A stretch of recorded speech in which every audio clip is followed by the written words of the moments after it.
as our country is preparing for national elections in just over 2 weeks' time, I have 3 observations to address to our Nigerian government and to our INEC, the Independent National Electoral Commission.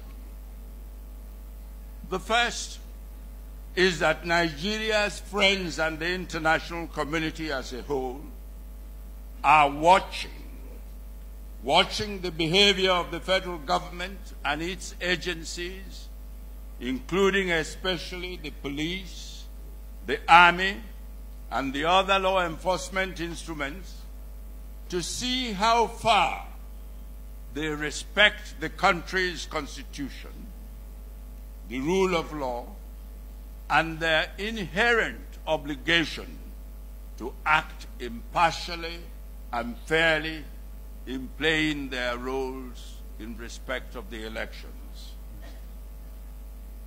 From my long experience with international politics, I must warn that no country can be an island unto itself, especially in our increasingly globalizing world.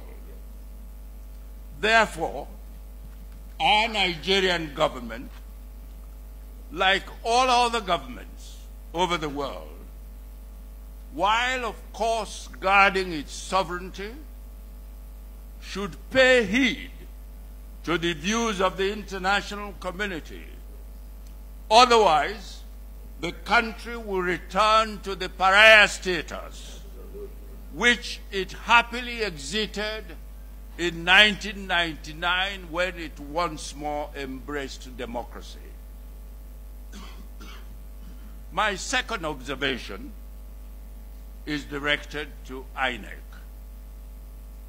INEC had earned deserved compliments for its commendable handling of the last gubernatorial elections in Anambra and Ondo states. But it must be admitted that it attracted criticisms for its conduct of the subsequent similar elections in Ekiti and Osun states.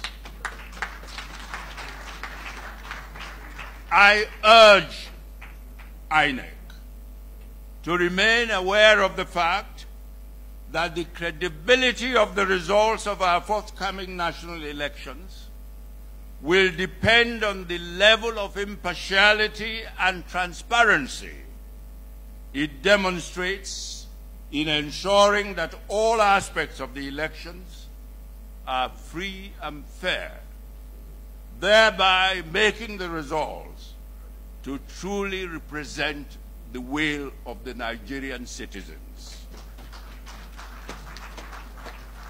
Indeed, the image and standing of our country within the international community will be significantly affected by how INEC and the federal government as a whole are seen to behave in all matters relating to the elections.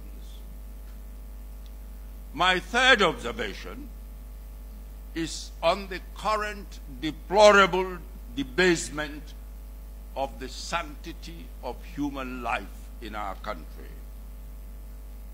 Last September to the end of November, I was in Harare serving on a high-level commission of inquiry which the President of Zimbabwe had felt compelled to appoint following the death of 6 nationals in a protest that occurred after the country's national elections.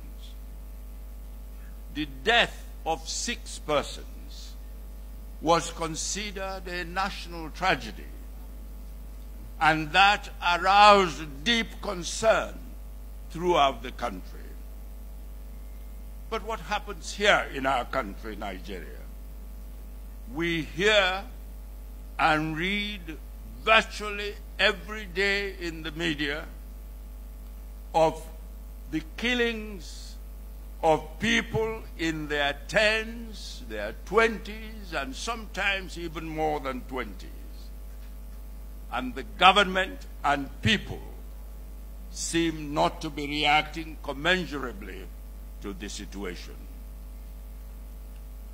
Ladies and gentlemen, I would like to conclude with a comment on the general issue of governance.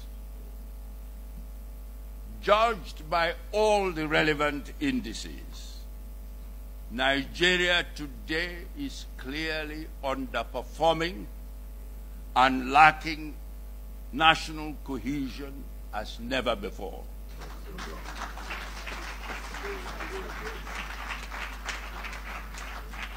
And so, like Cato in the ancient Roman Senate, who, because of his passionate desire to subjugate Carthage, the then arch-rival of Rome, always ended every speech he gave in the Senate with the words, Carthago delenda est, meaning Carthage must be destroyed.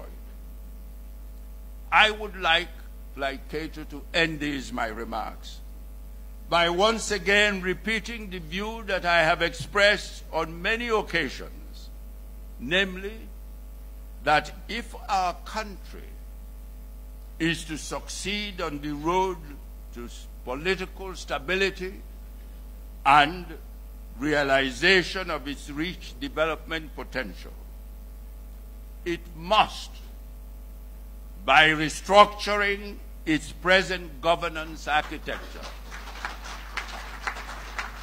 it must return to the true federalism that it practiced in the years before, that this country practiced in the years before the military intervened in our national politics.